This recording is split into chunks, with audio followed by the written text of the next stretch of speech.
भगवत्पादाचार्य गुरुभ्यो नमः। हरिः ओम् नमः। हरिः ओम्।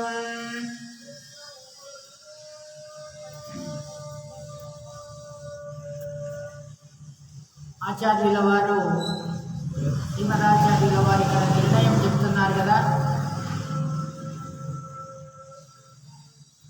అత్యద్భుతమైనటువంటి అభ్యాసంతోని ఆ యొక్క యాదవ సైనికులందరూ కూడా వచ్చేశారు. చాలా అభ్యాసంతో ఉంది ఆ సుభద్ర. ఆ కౌశలాన్ని నేర్పించారు కృష్ణ పరమాత్ముడు. నగరం నుండి బయటకు వచ్చేటప్పుడు ఈ విధంగా అక్కడ నగర రక్షణ కొరకు బలరాముడు ఆ విపృతు అనేటువంటి ఆయనను అక్కడ నియమించాడు రక్షణ కొరకని. ఆ విపృతు బలరామునికి ప్రియం చేయాలనేటువంటి ఉద్దేశము చేత ఈ విధంగా అర్జునుడి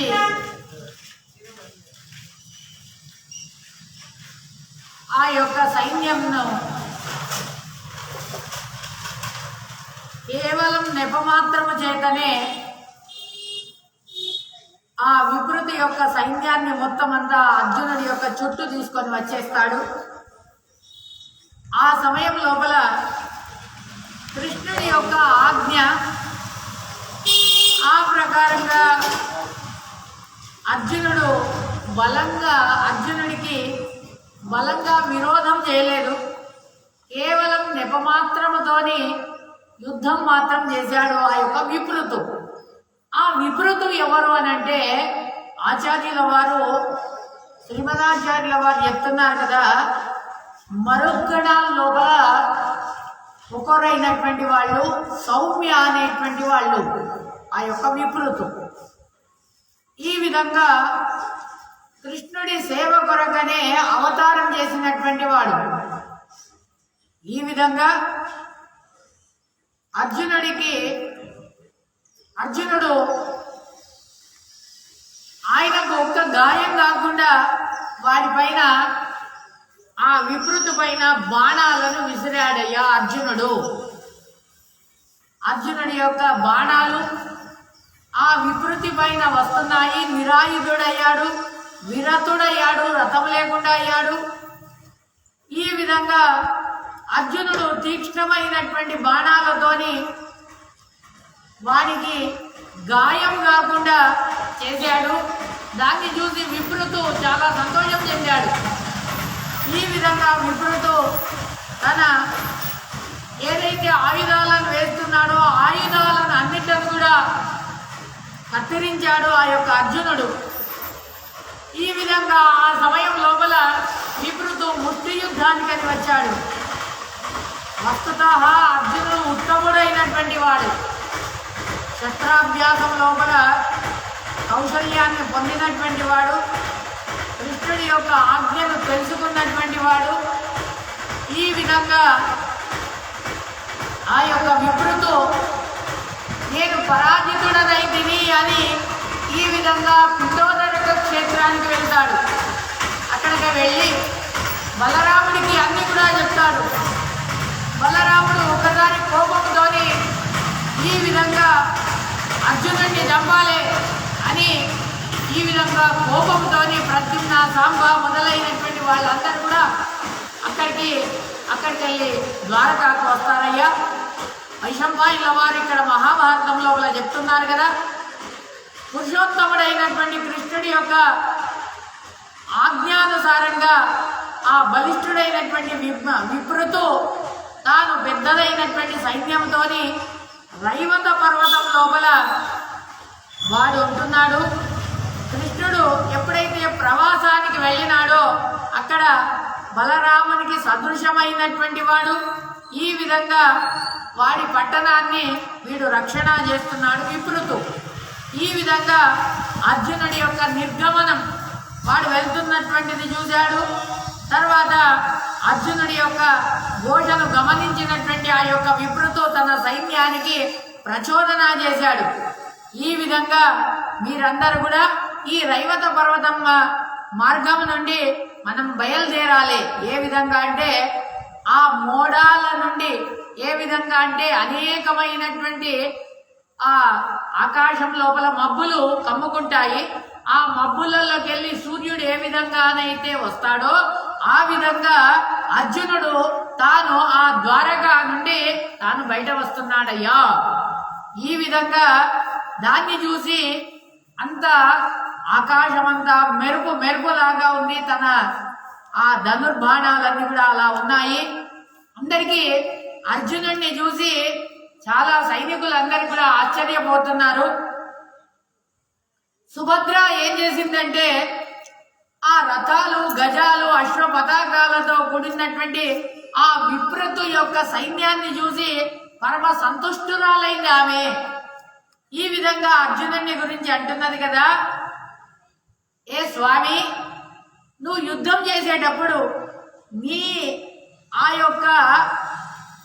నీ రథంలో ఉండేటటువంటి గుర్రాల యొక్క పగ్గాలను పట్టుకోవాలనేటువంటి ఆశ నాకు ఎన్నటిలో ఉంది.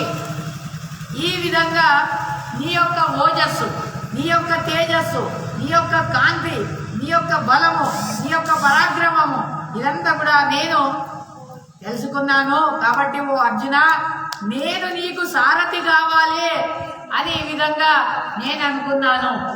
ఈ విధంగా కృష్ణ పరమాత్ముడు నాకు ఈ యొక్క సారథ్యాన్ని, ఏ విధంగా సారథి కావాలి, ఏ విధంగా రథాన్ని నడిపియాలి అనేటటువంటి దాన్ని అంతా కూడా నాకు నేర్పించినాడు ఆ యొక్క కృష్ణ పరమాత్ముడు అని ఈ విధంగా ఆ సుభద్ర చెప్తుంది. ఈ మాటలన్నీ కూడా విన్న తర్వాత పురుష శ్రేష్ఠుడైనటువంటి ఆ యొక్క అర్జునుడు సంతోషంతోనే ఆ గుర్రాలను ప్రచోదన చేస్తున్నాడు. ఈ విధంగా ఎక్కడైతే ఆ యొక్క వికృతి యొక్క సైన్యం ఉందో ఆ సైన్యం దగ్గరికి వెళ్ళని మన యొక్క రథం అని అంటున్నాడు. ఈ విధంగా భద్ర, బహు సైనికులు ఉన్నారే, ఆ సైనికులందరికీ కూడా ఎవ్వరికి కూడా గాయం కాకుండా నేను బాణాలను విడుస్తాను. ఆ బాణాల యొక్క కౌశలాన్ని నువ్వు చూడు అని అంటున్నాడు ఆ యొక్క అర్జునుడు ఆ యొక్క సుభద్రకు.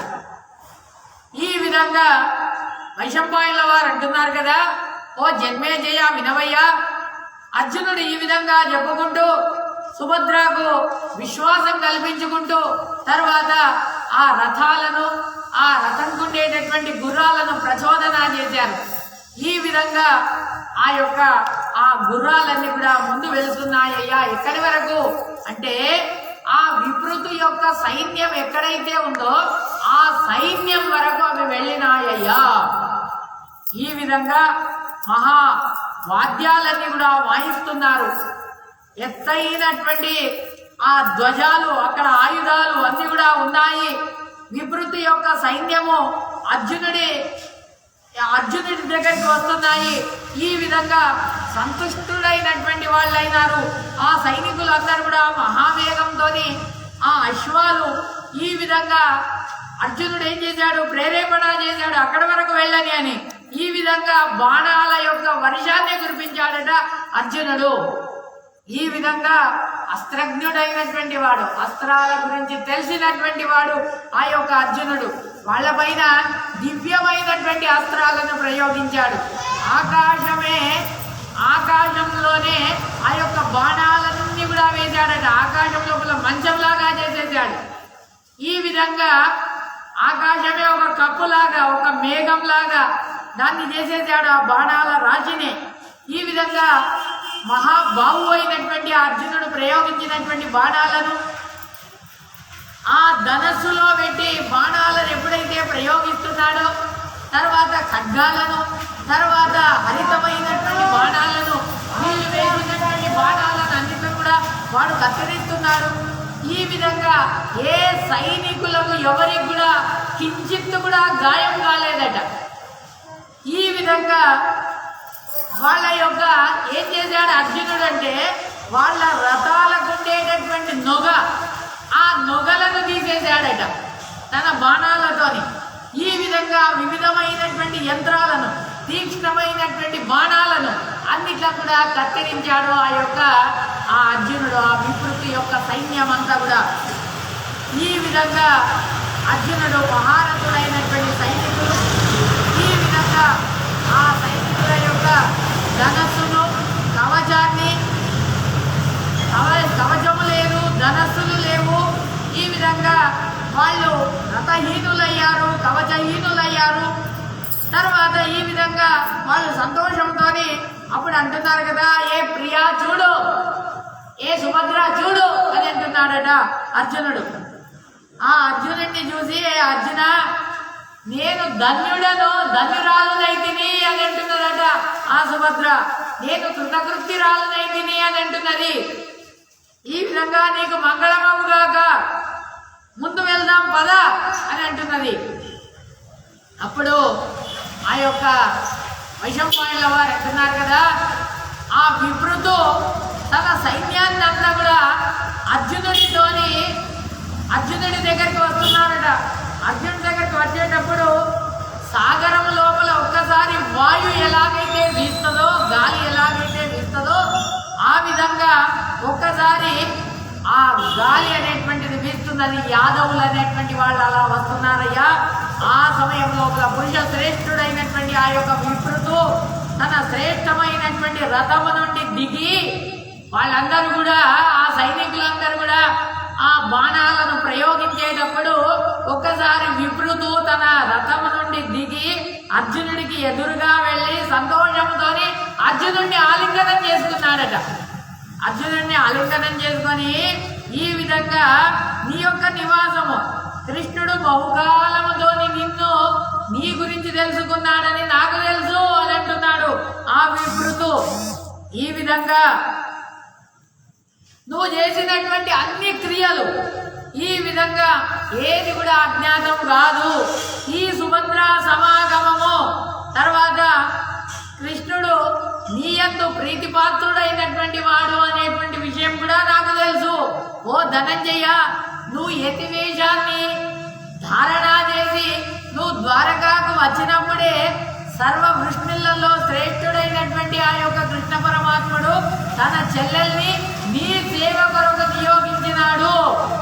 అది ఆ విషయం కూడా నాకు తెలుసు. ఓ వీరుడా, ఆ దాశార్హ కన్య అయినటువంటి గుణవంతురాలైనటువంటిది ఆమె ఆ సుభద్రను ఏ విధంగా ఇంద్రుడు శచీదేవితోని సత్కరించబడతారో ఆ విధంగా ఓ ధనంజయ, నువ్వు ఆ బలరాముడు తర్వాత మహేంద్రుడి యొక్క తమ్ముడైనటువంటి కృష్ణుడు వీళ్ళందరికీ కూడా బంధువులైనారు నాయన. ఈ విధంగా సుభద్రానే బంధువు మాకు, ఈ విధంగా ఆమెనే మాకు గతి. ఓ ధనంజయ, ఈ విధంగా మధుసూదనుడు ఈ విధంగా నిన్ను ఈ సుభద్రను మధ్య మార్గంలో నిలబెట్టి నన్ను మంత్రిగా నియోజన చేసినాడు. ఈ విధంగా కృష్ణుడు సర్వశస్త్ర సమన్వితుడైనటువంటి వాడు, దివ్యమైనటువంటి శ్రేష్టమైనటువంటి ఆ యొక్క రథాన్ని ఎక్కి పరిజన సమూహం లోపల నిర్దేశనం చేసి గద యొక్క అందడ అయినటువంటి అంతర్దీపానికి తాను వెళ్ళినాడయ్యా. ఆ కాలం లోపల దీర్ఘకాలముగా దూరములో ఉండి తాను ఆ తన ప్రియురాలితోని ఈ విధంగా అన్నతమ్ములతోని ఇంద్రప్రస్థం లోపల దేవతల లాగా ఏ విధంగానైతే ఉంటారో ఆ విధంగా నిన్ను చూడుగాక వాళ్ళందరూ.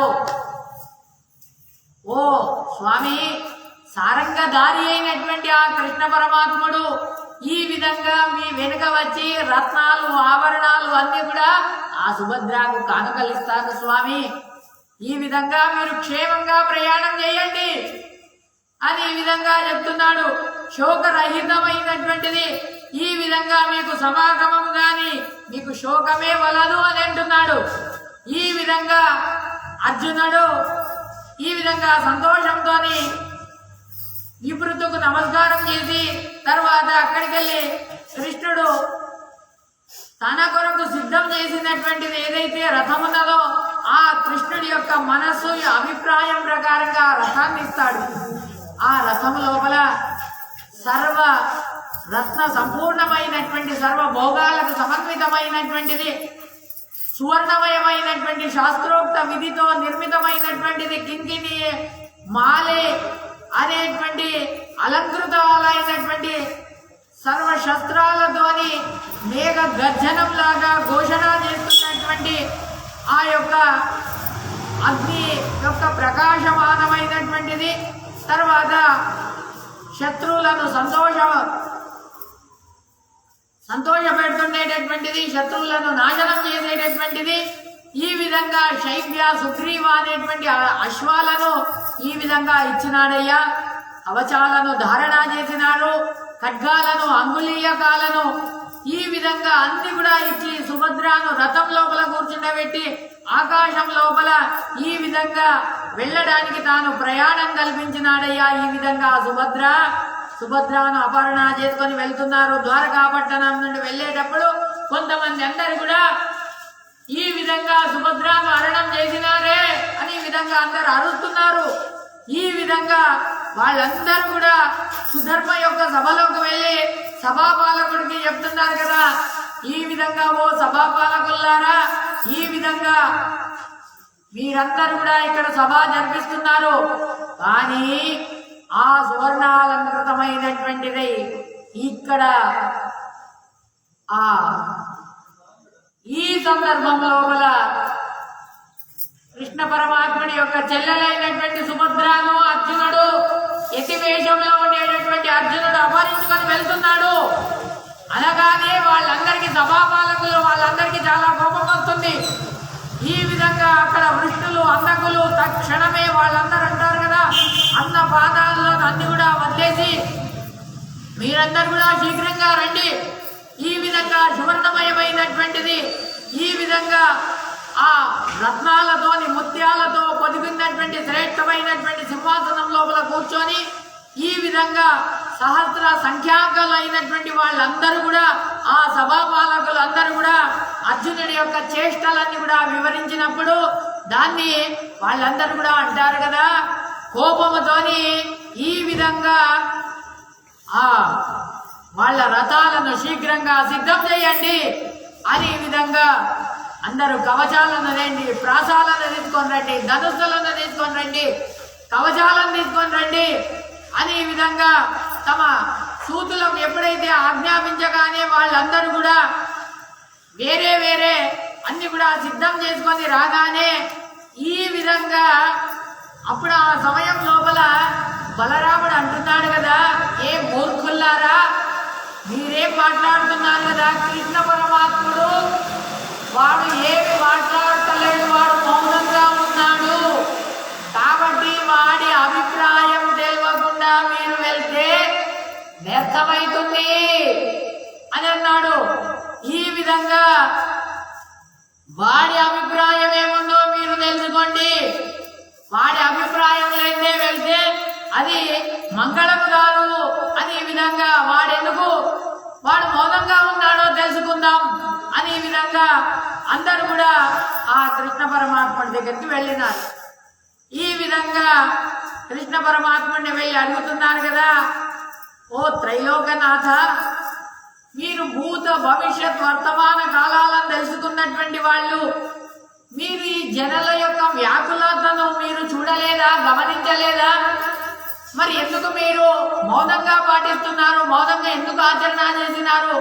అర్జునుడు ఇంత మనం సత్కారం చేసినా కానీ కూడా దుర్బుద్ధితోని ఉండేటటువంటి వాడు ఈ విధంగా వాడు భోజనం చేసినటువంటి పాత్రనే వాడు పగలగొట్టినటువంటి వాడు, ఈ విధంగా ఒక మంచి కులంలో పుట్టినటువంటి వాడని అనుకుంటామో, ఈ విధంగా వాడికి ఉపకారం చేసినటువంటిది మనం చేసినామో, ఈ విధంగా వాడు మన ఉపకారాన్ని సహించలేదు. ఆ మృత్యు రూపముగా ఉండేటటువంటి ఆ సుభద్రను వాడు తీసుకుపోతున్నాడు బలాత్కారంగా అని ఈ విధంగా, ఓ మాధవ, నువ్వెందుకు ఈ విధంగా మౌనాన్ని వహించినావు, గోవింద చెప్పవయ్యా అని ఈ విధంగా ఎప్పుడైతే అనగానే ఆ సమయం లోపల అర్జునుడు అందరూ కూడా ఇది క్షమించడానికి సాధ్యమే కాదు అని ఈ విధంగా ఎప్పుడైతే ఆ బలరాముడు అనగానే అక్కడ యాదవులు మొదలైనటువంటి వాళ్ళందరూ అంధకులు కృష్ణులు వాళ్ళందరూ కూడా దాన్ని అనుమోదిస్తున్నారు. ఆ సమయం లోపల ఇక్కడ ఆచార్యుల వారు నిర్ణయం లోపల చెప్తారు కదా, కృష్ణుడు విపరీతుని గూర్చి ఈ విధంగా అంటున్నారు కదా. ఈ విధంగా ప్రద్యుమ్న సాంబ వీళ్ళందరూ కూడా గర్జన చేస్తున్నారు. గర్జన చేస్తున్నప్పుడు ఆ సమయం లోపల కృష్ణుడు ఈ విధంగా కృష్ణుడు ఎందుకయ్యా వట్టిగానే మౌనంగా కూర్చున్నాడు, కృష్ణుడి యొక్క అభిప్రాయం తెలుసుకోవాలి అని ఈ విధంగా అనేటప్పుడు అప్పుడు కృష్ణుడి దగ్గరికి వెళ్ళి అడుగుతారు కదా. అప్పుడు కృష్ణ ఎందుకయ్యా నువ్వు ఈ విధంగా మౌనంగా ఉన్నావు చెప్పు అనగానే అప్పుడు ఆ కృష్ణుడు అంటాడు కదా, నేను మొదలే చెప్పినా మీకు ఏమనంటే ఈ కపట వ్రతాన్ని చేస్తున్నాడు ఈ యొక్క యతిని మీరు నమ్మకండి అని నేను చెప్పినా లేదా, దాని లోపల చాలా తొందరలు ఉన్నాయని చెప్పినానా లేదా, నా మాటల మీద వినలే. కాబట్టి ఈ విధంగా అన్న యొక్క అభిప్రాయం దాన్ని నేను మీరలేను. కాబట్టి కన్యాగృహంలో పెట్టాలని అనుకున్నాను, ఆయనను కన్యాగృహం లోపల పెట్టాను. ఇప్పుడు కార్యమే మించిపోయింది, ఏమున్నది దాంట్లో? ఈ నా యొక్క అనుపస్థితి లోపల ఆ కన్యను అడాపరించుకొని పోయినాడు, దాంతో మనకి మానహాని అవుతుంది అని అంటున్నాడు కృష్ణ పరమాత్ముడు. ఈ విధంగా వాడు అర్జునుడు అని ఆ వివృతి ద్వారా మనకు తెలిసిందే. ఈ విధంగా ఆ కన్యను ఒక వరుడికి మనం ఇవ్వాలి కదా, కృష్ణ పరమాత్ముడు అంటున్నాడు కన్యను మనం ఒక వరుడికి ఇవ్వాలి కదా. ఈ విధంగా అర్జునుడు లాంటి వరుడు ఇంకెక్కడ దొరుకుతాడు? ఈ విధంగా వాడు కురుకులం లోపల ఉత్తముడైనటువంటి వాడు, పూర్ణ శక్తుడైనటువంటి వాడు, అంతేకాదు వేదవ్యాసుల వారికి మనుమడు, అంతేకాదు మన మేనత్తకు కొడుకు. ఈ విధంగా ఆ మహావీరుడైనటువంటి వాడు, గుణశాలి అయినటువంటి వాడు. ఈ విధంగా అర్జునుడిని నేనే అడుగుదామని అనుకున్నా, నా చెల్లెల్ని చేసుకోరా అని అడుగుదామని అనుకున్నా. వాడిచ్చి వాడే వచ్చినాడు, ఈ విధంగా పర్యాపరించుకొని పోయినాడు. దీంట్లో ఏమున్నది? దాంట్లో ఈ విధంగా మనకు మానహాని ఏమి లేదు. ఒకవేళ మీరేగినా వెళ్ళి అక్కడ వెళ్తినంటే మీరు పరాజితులైతారు అని ఈ విధంగా ఇది నిశ్చయం అని అంటున్నాడు కృష్ణ పరమాత్ముడు. అర్జునుడిని ఒకవేళ మీరు అర్జునుడినే గెలిచి ఆ కన్యను తీసుకొని వస్తే ఆ అర్జునుడు స్పృశించినటువంటి కన్యను ఇంకా ఎవరైనా ఒకళ్ళు పెళ్లి చేసుకుంటారా? ఎవరు కూడా పెళ్లి చేసుకోరు. కాబట్టి ఈ విధంగా నా మాట ఇంతే, కాబట్టి మీరు పోయేది అది నా యోగ్యము కాదు అని అనిపిస్తుంది అనగానే బలరాముడు అంటాడు కదా, కృష్ణుడి మాట విన్నాము కదా, యాదవ్ వీరులారా మీరందరూ కూడా ఎవరు పోకండి, కృష్ణుడి అభిప్రాయం మీకు తెలిసిందా? ఈ విధంగా కృష్ణుడు చెప్పినట్టే జయమైతుంది, మంగళమైతుంది, సకల అరిష్ట వాళ్ళకు శాంతి కలుగుతుంది నాయన, పరలోకం లోపల ముక్తి. ఈ విధంగా అర్జునుడు ఎక్కడైతే ఉంటాడో అక్కడ ఎవరికి కూడా పరాభవం లేదని వేదవ్యాసుల వారి యొక్క శాసనమే ఉంది. కాబట్టి ఈ విధంగా ఆ కృష్ణుడు అర్జునుడు రథంలో వాళ్ళు ప్రయాణం చేస్తున్నారయ్యా సోదరులతోని. పాలితుడైనటువంటి ఇంద్రుడు పత్ని సమేతంగా తాను ప్రవేశించినాడని ఈ విధంగా ఇక్కడ ఇక్కడ ఆచార్యుల వారు చెప్తే మహాభారతం లోపల ఇక్కడ నిర్ణయం లోపల చెప్తున్నారు కదా. అందరూ వృష్ణులందరూ కూడా ఈ విధంగా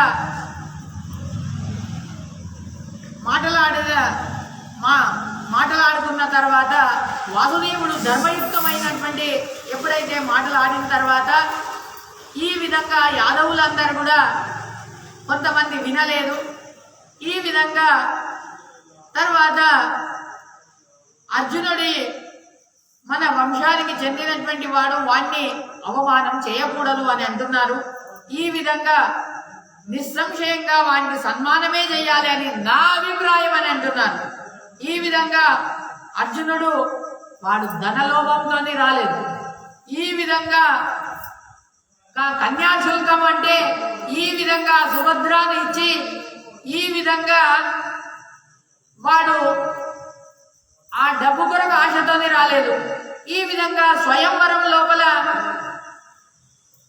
అనాదృష్టమైన స్వయంవరం లోపల ఏమైనా పణం పెడితే ఆ పణాన్ని వాడు పూరించాలని ఆ విధంగా కూడా కాదు.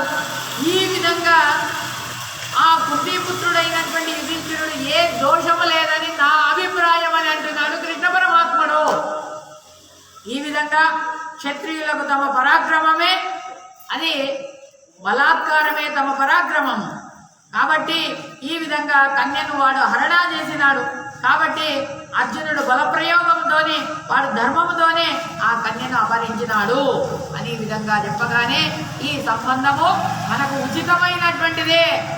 కాబట్టి అర్జునుడే సదృశమైన సుభద్రకు అర్జునుడే సదృశమైనటువంటి పతి అని ఈ విధంగా ఎప్పుడైతే చెప్పగానే వాడి యొక్క పరాక్రమము అని ఈ విధంగా చెప్పగానే, అంతేకాదు వాడు ఎటువంటి వాడంటే వినవయ్య శంతను యొక్క పౌత్రుడైనటువంటి వాడు, కుంతీ భోజరాజా గారి యొక్క కూతురు అయినటువంటి ఆ యొక్క కుంతీదేవి యొక్క పుత్రుడైనటువంటి వాడు యొక్క అర్జునుడు. ఈ విధంగా దేవాసుర మనుష్య సహితమైనటువంటి ఈ లోకం లోపల అర్జునుడి యొక్క పరాక్రమాన్ని వాడిని ఓడించేటటువంటి శక్తి గలవాడు ఇంకొకడు లేడు అని నేను అనుకుంటున్నాను అంటున్నాడు. ఈ విధంగా నా యొక్క రథము, ఈ విధంగా అశ్వాలు, నా శస్త్రాలు, అక్షయమైనటువంటి బత్తాలిక బాణాలు ఇవన్నీ కూడా నేనే ఇచ్చినాను అని అంటున్నాడు. అర్జునుడు పరమ సమాధానంతోని ఈ విధంగా సంతోషపడిచి ఈ విధంగా సంతోషమై శ్రేష్టమైనటువంటిది ఈ విధంగా నా అభిప్రాయ ప్రకారంగా అర్జునుడికి వెళ్ళి మనం కానుకలన్నీ కూడా ఇవ్వాలి అని అంటున్నాడు. ఒక పక్షం మీరు అర్జునుడినే గెలిచి వస్తే నీకు కీర్తి రాదు, నీ కీర్తి నాశనం అయిపోతుంది అని అంటున్నాడు. ఈ విధంగా ఎప్పుడైతే చెప్పగానే వాసుదేవుడు ఈ మాటలు అనగానే ఆ మాటలను విని భేరీనాదం చేసినారు, ఎవ్వరు కూడా వెళ్ళవద్దు. ఈ విధంగా ఆ భేరీనాదం విని అర్జునుడు అంటున్నాడు కదా, ఏ సుభద్ర మీ వాళ్ళందరూ వస్తున్నారేమోనే, మళ్ళీ యుద్ధానికి సిద్ధం కావాలా అనగానే అప్పుడు ఆ మూడులందరూ కూడా వస్తున్నారు కదా, సిద్ధం కావాలా, వాళ్ళందరినీ యమలోకానికి పంపిస్తా అనగానే వైశంపాయనుల వారు అంటున్నారు కదా, అర్జునుడు తన ప్రియురాలకి ఈ విధంగా చెప్పి ఈ విధంగా నిలబడ్డాడు.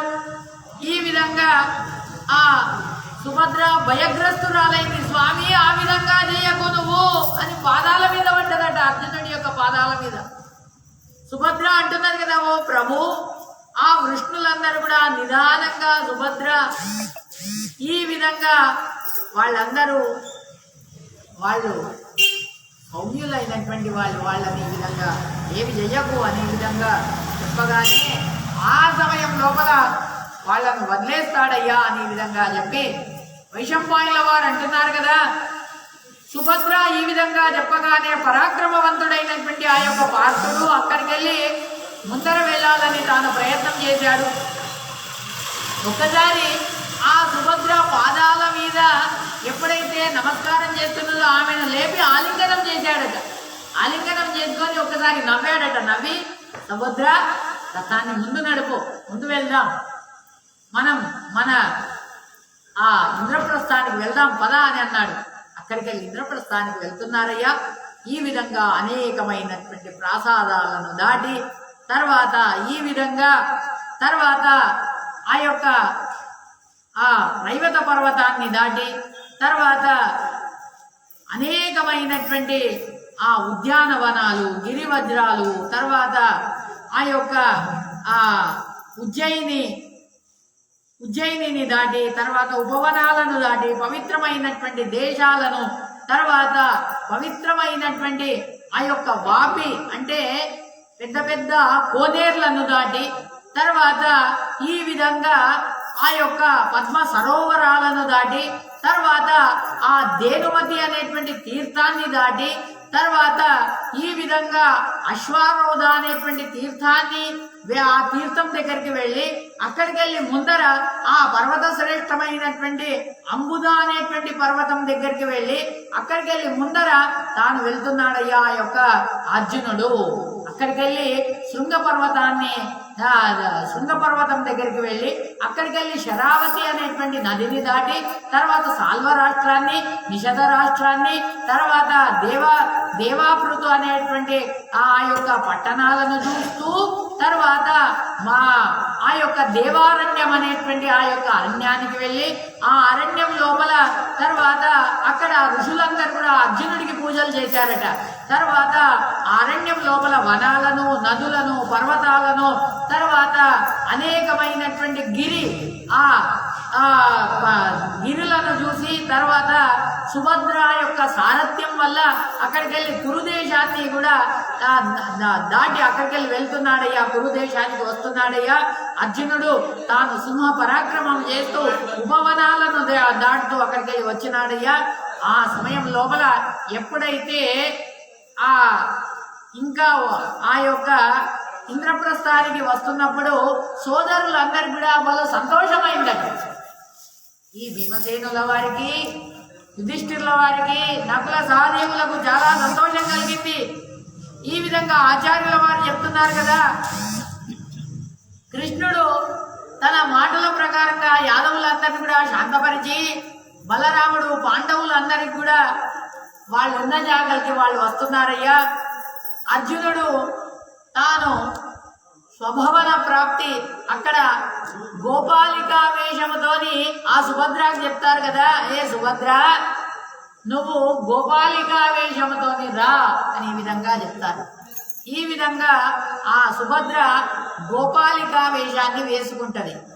ఆ యొక్క సుభద్ర ఒక కోసంత దూరంలో ఉండగానే, ఒక మైలంత దూరంలో ఉండగానే అక్కడ ఉండేటటువంటి వాళ్లను, ఆ పట్టణంలో ఉండేటటువంటి వాళ్లను పిలిచి, స్త్రీలందరిని కూడా పిలిచి వాళ్ళను ఆ యొక్క అక్కడ ఉండేటటువంటి స్త్రీలను పిలిచి మీరందరూ కూడా రండి అని చెప్పేసి తర్వాత వాళ్ళందరితో పాటు ఈ యొక్క సుభద్ర వెళ్తున్నదయ్యా.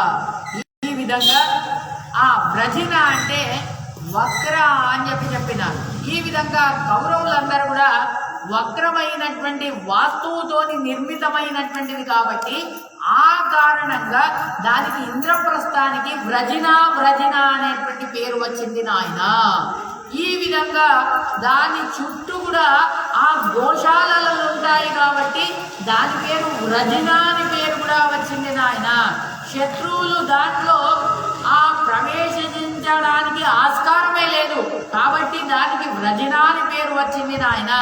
దుర్జనులు దానికి దాంట్లో లోపల వెళ్ళడానికి అసాధ్యమే కాదు కాబట్టి దానికి వ్రజిన అనే వక్రంగా ఉంటుంది కాబట్టి దానికి వ్రజిన అనే పేరు. ఈ విధంగా నానా సేవకులతోని ఈ విధంగా వజ్రాలతో పొదుగున్నటువంటిది కాబట్టి ఆ ధర్మరాజు గారు తన సేవకులందరితోని అక్కడ తాను పదార్థీలతో ఉంటారు కాబట్టి అది వ్రజనపురం అనేటువంటి ఆ యొక్క పేరు వచ్చింది నాయన. ద్రౌపదికి ఆ మనస్సు వచ్చినట్టుగా ఆమె నిష్ఠూరంగా మాట్లాడవచ్చు కాబట్టి నా మాటలు విను. నువ్వేమనంటే ఇక్కడ ఆ గోపికావేశాన్ని వేసుకొని రా అని చెప్తాడు ఆ యొక్క అర్జునుడు. ఈ విధంగా ఎప్పుడైతే నువ్వు వేషాన్ని బదలాయించు, ఈ వేషంతోనే రాకు ఏ సుభద్ర. ఎందుకొరకంటే నిన్ను చూడగానే ద్రౌపది ఒక్కసారి నిష్ఠూరంగా మాట్లాడవచ్చు. నిష్ఠూరంగా మాట్లాడితే నీ మనస్సుకు ఏమైనా కూడా ఖేదం కావచ్చు. నిన్ను ఏమనలేను, నేను ద్రౌపదిని ఏమనలేను. ఈ విధంగా అందుకొరకని నువ్వు వేషాన్ని బదలాయించుకో అని ఈ విధంగా చెప్తాడు. ఈ విధంగా సరే అని ఆ సుభద్ర సంతోషంతోని అదే విధంగా తక్షణమే ఆ గోపాలకుల యొక్క వేషాన్ని మార్చుకొని ఈ విధంగా అక్కడికి వెళ్తుందయ్యా. రజస్త్రీలతోని అందరితోని కలిసి తరుణులైనటువంటి వాళ్ళందరూ కూడా అక్కడికి వస్తారు. యశస్వినులైనటువంటి వాళ్ళందరూ కూడా ఆ ద్రౌపదిని చూడాలనేటువంటి ఉద్దేశం చేత వాళ్ళందరూ కూడా అక్కడికి ఆ ఇంద్రప్రస్థం లోపల వాళ్ళందరూ కూడా వెళ్తారు. తర్వాత ఎప్పుడైతే వెళ్ళినప్పుడు సుభద్ర కూడా తాను ఎలా ఉంది అంటే ఎర్రనైనటువంటి ఆ యొక్క పట్టు వస్త్రాలను ఇచ్చాడట. అర్జునుడు ఎర్రనైనటువంటి పట్టు వస్త్రాలను కట్టుకున్నది ఆ యొక్క గోపిక. ఈ విధంగా కట్టుకొని ఆమె లోపలికి వెళ్తున్నది. ఆ అందరూ వ్రజన వాళ్ళ మధ్య లోపల ఆమె ఉంది. ఈ విధంగా యశస్విని అయినటువంటి ఆ యొక్క సుభద్ర ఈ విధంగా ఇంద్రప్రస్థం లోపల వెళ్ళగానే అనంతరము అక్కడ ఆ తాండవ ప్రస్థము ఆ ప్రదేశాన్ని తలిపి ఇంద్రప్రస్థమే అది. దాని లోపల ప్రవేశించగానే వీరపత్ని అయినటువంటిది ఆమె, యశస్విని అయినటువంటి విశాలాక్షి అయినటువంటి ఆ సుభద్ర శ్రేష్టమైనటువంటి ఆ యొక్క ఇంటి లోపల తాను ప్రవేశించి మొదలు తన మేనత్త అయినటువంటి ఆ యొక్క కుంతికి నమస్కారం చేసిందట. నమస్కారం చేసి తర్వాత పూర్ణేందు సదృశమైనటువంటి తర్వాత అక్కడికి వెళ్ళి ఆ ద్రౌపదికి నమస్కారం చేసిందట. ద్రౌపదికి నమస్కారం చేసి, ఏ అమ్మా, నేను నీకు సేవకి, నేను నీ సేవలు చేస్తా అని ఈ విధంగా చెప్పి నమస్కారం చేసిందట ఆ సుభద్ర. ఈ విధంగా ఆ యొక్క కృష్ణ కూడా, ఆమె పేరు కృష్ణ, ద్రౌపది పేరు. ఈ విధంగా వాళ్ళందరూ కూడా ఎత్తుకొని ఈ విధంగా ఆమెను ఈ విధంగా తిరుగుతున్నారు. మంగళ స్వరూపురాలైనటువంటిది. ఈ విధంగా ఆమె అంటున్నదట, ద్రౌపది నువ్వు వీరుడైనటువంటి పుత్రులను గను అని ఆశీర్వాదం చేసింది. ఈ విధంగా సరే అని అనుకుంటున్నది. ఈ విధంగా అనేకమైనటువంటి మంగళ ఆశీర్వాదాలతోని ఆ మాటలతోని ఆ సుభద్ర అక్కడి నుండి సంతోషంతోని వచ్చింది. తర్వాత ఈ విధంగా అనంతరము ఆ కుంతి కూడా సుందరమైనటువంటి సుభద్రను ఆలింగనం చేసుకొని తన తొడ మీద కూర్చుండబెట్టుకున్నదట సుభద్రను. ఈ విధంగా తొడ మీద కూర్చుండబెట్టుకొని ఆ యొక్క కృష్ణుణ్ణి ప్రశంస చేసి ఈ విధంగా సంతోషంతో చెప్తున్నది. ఆ సమయం లోపల అర్జునుడు లోపలికి వచ్చినాడు. అర్జునుడు లోపలికి రాగానే ఒక్కసారి యాదవ సైనికులందరూ కూడా ఒక్కసారి అర్జునుడిని వెంబడించుకుంటూ వచ్చేశారు. ఈ విధంగా దేవకుమారుల్లాగా కనిపిస్తున్నటువంటి యొక్క యాదవులందరూ కూడా, యాదవ సైనికులందరూ కూడా సువర్ణమయమైనటువంటి ధ్వజ ఆ యొక్క రథాలలో వచ్చేసి తర్వాత ఇంద్రుణ్ణి ఏ విధంగానైతే వెంబడిస్తారో ఆ విధంగా వెంబడించి అర్జునుడిని వెంబడించి వాళ్ళందరూ కూడా వచ్చేసి ఈ విధంగా అక్కడ ఆ వృషభాలను, తర్వాత ఒంటెలను, తర్వాత అశ్వాలను, తర్వాత ఆ ద్వారకా నివాసులు వాళ్ళందరూ కూడా వీళ్లకు ఇచ్చేస్తున్నారట. ఈ విధంగా అర్జునుడిని చూసి వాళ్ళందరూ కూడా తమ బంధువు, వీళ్ళందరూ కూడా మా బంధువు అని అనుకుంటున్నారు.